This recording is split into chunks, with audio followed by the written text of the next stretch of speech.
This here is the brand new Pixel 5a from Google. And I have to say, I typically get pretty excited when Google releases new smartphones, especially devices within the A series lineup, simply because they offer incredible value, but also an incredible camera experience to go along with it, especially when you compare them to any other budget-friendly devices that are on the market. But things are a little bit different this time around, and that's exactly what we're going to be talking about today.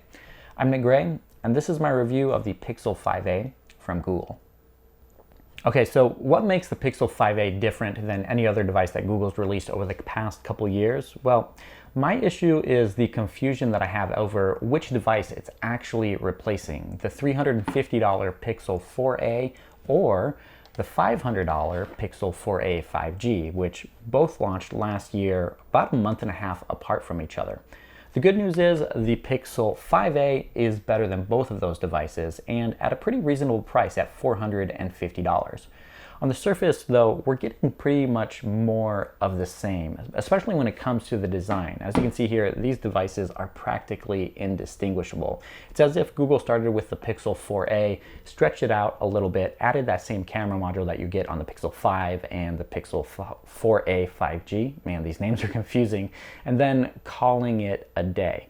Now, I know that's really not what happened here, but I think we can all agree that this design here is played out at this point, especially when you consider that this phone is only available in black.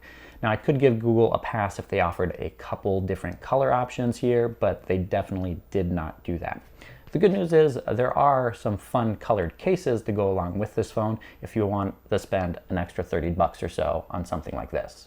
On a positive note, this is the largest Pixel phone that you can currently buy with a 6.34-inch Full HD Plus display, though you will have to contend with a 60 Hz refresh rate.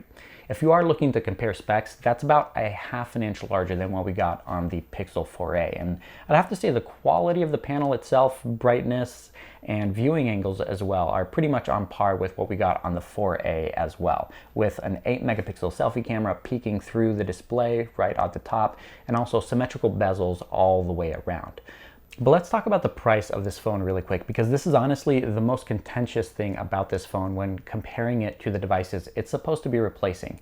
At $450, this is $100 more expensive than the Pixel 4a. That's a 29% year-over-year price increase. And if you ask me, that's a lot to pay if you're looking for a budget-friendly device. But if you flip it around, it's $50 cheaper than the Pixel 4a 5G. And there lies the conundrum that this phone really finds itself in. If you are looking at one edge of the spectrum, it's a lot more expensive than the device that you had last year and you might want to be upgrading. But if you flip it around the other way, it's cheaper than the other device that you had, the 4a 5G. So if you're looking for another $450 smartphone to buy, this phone here is going to be a disappointment. But if you do happen to have that extra $100 and you think it's actually worth it to spend on this phone, this is probably the best smartphone that you can buy in the US for $450. And I have to say, that extra price does give you quite a bit more phone when compared to what we got last year. As mentioned already, the display is larger at a half an inch larger than the Pixel 4a, and then we get a 4,680 milliamp hour battery, which is 49% larger, and Google even doubled the internal storage from 64 gigabytes to 128 gigabytes inside this phone. And the processor is faster as well. It has a Snapdragon 760 5G, which is roughly 5 to 10% faster than the 730G that we got on the 4a. And then there's also the improved camera system. Okay, so it's not an improved overall camera system since the main camera and the selfie camera are the same as what we got on the predecessor, the same 12 megapixel sensor on the back and 8 megapixel selfie camera. But that's only because Google's been using those same exact sensors on all of its cameras for all of its devices for the past couple of years now. The difference here is the addition of the 16 megapixel ultra wide camera, giving the Pixel 5a camera parity even with the Pixel 5, which is a $700 smartphone. Needless to say, the photos that you get out of this phone are phenomenal, even when comparing them to high-end devices like the brand new Samsung Galaxy S21 lineup from this year. If you match this phone up against any other smartphone in the sub $500 segment, the results aren't even close. Of course, you also get all of Google's computational photography goodness with AI-enhanced portrait shots, night sight, and even astrophotography for truly stunning results.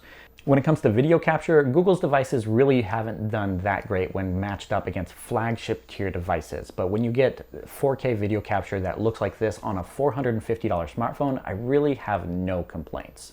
Now earlier, I did knock Google's design team for giving this phone pretty much the most boring look ever, reiterating the same look and feel that we got on its predecessor, but they actually did put in some work here because this is the first A-series device from Google that has, or is, dust and water resistant with an IP rating of 67. Now you don't have to be an outdoorsy person to truly appreciate this, since most water damage phones either happen from dropping the phone in the toilet, in the pool, or simply getting caught in the rain when you weren't expecting it. With an IP rating, you simply don't have to worry about any of those situations, and when you're spending $450 on a budget-friendly device, that's typically not something that you get. I'll touch on the software experience really quick, simply to point out that this phone is running on the latest version of Android 11 with the latest security patches as well, and Google's usual Pixel experience. Now, personally, I love the look and feel of what Google's done with Android and love the simplicity of it. But if you also love having the latest version of Android, you definitely want to be able to pick up a Pixel device, since this phone will be updated to Android 12 and even Android 13 on the day that that software drops. You won't have to wait like any other Android device does, typically 3, even sometimes 6 months for the latest version of Android. To wrap up this review, let's talk about battery life on this phone really quick. And as you probably know, Google's Pixel A series have always gotten pretty good battery life, but with the 4,680 milliamp hour battery on the inside of this phone and its Snapdragon 765G, it's honestly a match made in heaven. In our battery test, it lasted 16 and a half hours with that benchmark test, which was the second longest after the Nord N200, which we tested just a couple months ago, or a couple weeks ago, honestly. And it really lives up to Google's claims that this phone can last 2 days on a single charge. And we were only able to cycle the battery 4 times in the full week that we've had with this phone, which is honestly pretty amazing. As you can probably guess, it doesn't have wireless charging, but neither do most other $450 smartphones these days. But I am definitely disappointed with the fact that Google is still using 18-watt fast charging, if they can really call it that, with this device here, taking upwards of 2.5 hours to fully charge the 4,680 milliamp hour battery from 0 all the way to 100. That's honestly ridiculously slow, and even slower than what we've seen on some Samsung phones this year, which I've been pretty critical of.